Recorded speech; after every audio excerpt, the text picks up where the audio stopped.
Joining us on the line now from the UK is children's author Sarah Hill. She's the writer of the popular Whimsy Wood series, suitable for ages 4 to 12 and, of course, for the young at heart. Book 4 in the series is now out. It's called Posie Pixie and the Fireworks Party. Welcome to the book show, Sarah.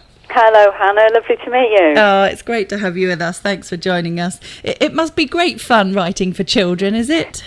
It's absolutely fabulous because I get lost in my own imagination when I'm sat in our little office that's above our garage at home, and I write away, and before I know it, I've lost an hour being engrossed in my little brain with my woodland characters and Posie.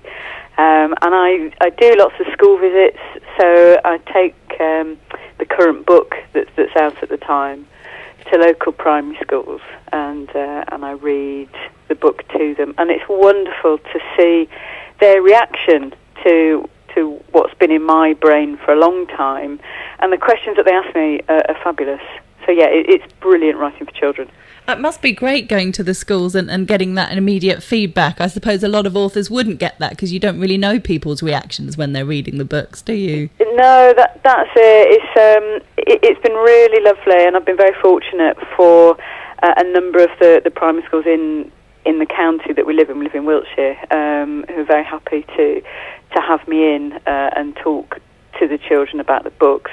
The books themselves are set in a woodland setting, the Whimsy Wood, and part of the aim, and I didn't mean it to happen, but I think as you read the books and as I write them, part of the aim really was to engage children with nature. So each book is written for a specific month in the calendar, and the flora and the fauna within the wood changes as you read through the series. So I'm guessing that schools perhaps like that, maybe. I know forest schools is quite a popular thing here in the UK.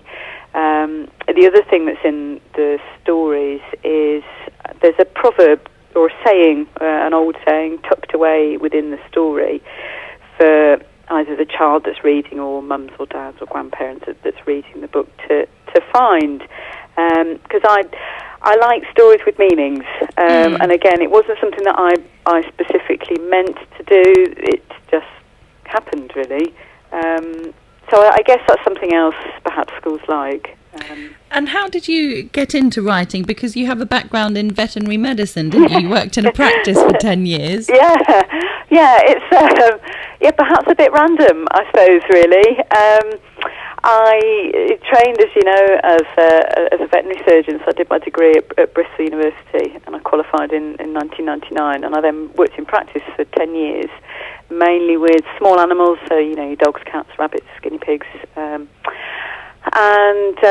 we have 3 children now. At the time of our second child, our daughter was born, I made a conscious decision then to not go back for that particular spell, so I was going to have a career break.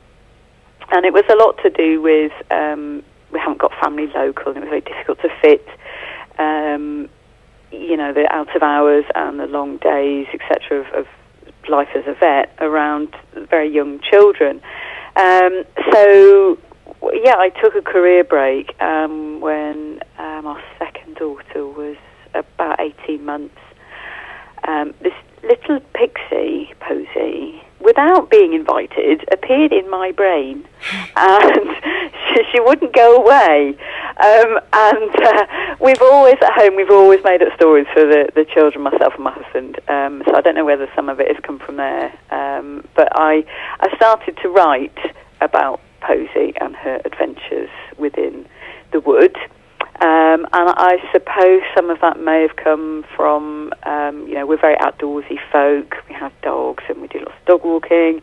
Where we live is out in the country, so perhaps that's where my brain and imagination has taken me. But yeah, that's where I started writing. And after about 6 months of Posie still in my brain, talking, I thought, well, I'll start submitting what I've written to literary agents and publishers and see where I get. And after about 2 years, Bella Publishing took me on, which was brilliant. So, yeah, that's kind of where I've got. Oh, lovely. Thank And you. tell us a little bit more about Posie Pixie. What's she like? Posie's rather adorable. She can be quite forgetful. She has a little sidekick who appears in book 2 called, the book is called Posie Pixie and the Lost Matchbox, but her little sidekick is called Wibble Woodlouse. And Wibble likes to squeak quite a lot, you see, that's how woodlice communicates, obviously, you know. And which children seem to quite enjoy. And just digressing slightly, when I do my school visits, the children like to join in when we get to Wibble's dialogue. So that's quite nice to have lots of primary children squeaking with you as you read the story. But yeah, so Wibble is very amusing. She has quite a dry sense of humour. And she gets a little bit annoyed with Posie, bless her, and her forgetfulness. And somehow despairs with her when she forgets her jingling, tinkling bluebell hat, which Posie wears quite a lot, and she sometimes leaves it on her little twig hat stand that they've got in the copper kettle house that they live in. But yeah, they're very fond of each other, so they're very, very good friends. But yeah, Posie's very adorable, but quite forgetful, bless her. And what about the latest book, Posie Pixie and the Fireworks Party, that is out now? What happens in that book?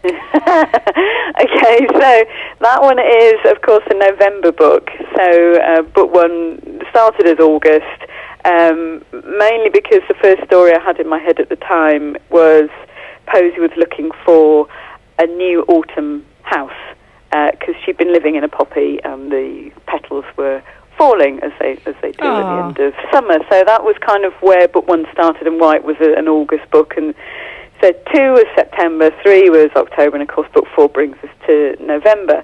And I thought, well, it's going to have to be, you know, fireworks related somehow when I came to write book 4.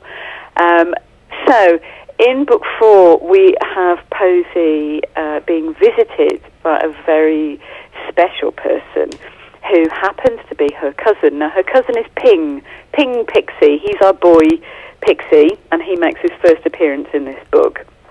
Now, Ping likes to make fireworks, you see, and somehow they go well, and somehow they don't, and every now and then he sets his hair on fire slightly when he's inventing new fireworks.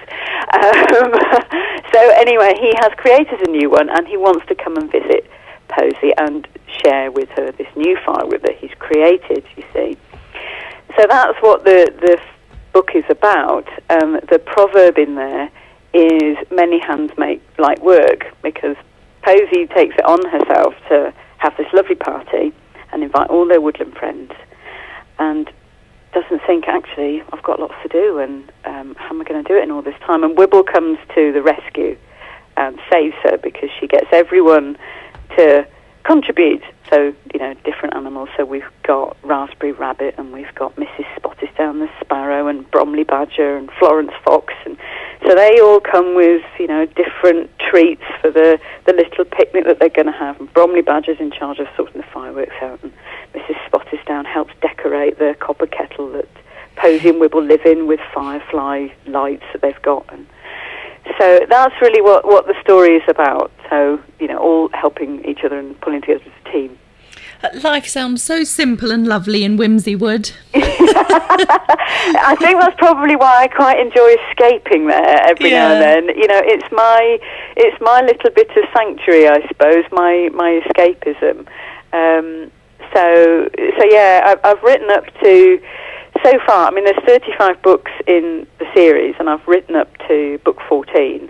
I was on a little bit of a time pressure because my son was due to be born at the end of June, and I wanted to get as much written up to that stage to buy me a bit of time. He's now 10 and a bit months, so it's been a little bit easier. I've not had to write, because I've written as much as I can up to book 7 is edited. So we're a little bit ahead of ourselves in the writing stakes, shall we say? But yeah. So and the how the series is structured is there's 5 sets, and each set's got 7 books. So I got to the end of the second set, hence why it was